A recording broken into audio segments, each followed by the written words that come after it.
সম্ভব না। তাহলে রামচরিত্র তিনি তার হৃদয়ে, সেই তার হৃদয়ে যার বাসনা জাগ্রত হলো, যদি আমি একটু রামচন্দ্রের দর্শন পেতাম, এটা তার মধ্যে বাসনা জাগ্রত হলো। আর যখন প্রকাশ হলো, বলে দেখো তুমি যখন নিত্য নিত্য রামচরিত্র শ্রবণ করাও, তোমার কাছে এখানে সেই বলবান হনুমানজি ছদ্মবেশে রূপ ধরে প্রতিদিন আসে রামচরিত্র শ্রবণ করতে। শুনেই তো আশ্চর্য হয়ে গেলেন,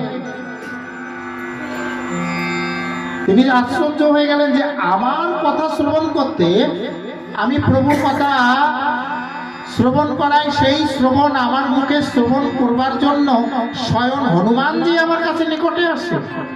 মানে হ্যাঁ, প্রতিদিন নিত্য হনুমানজি আসে।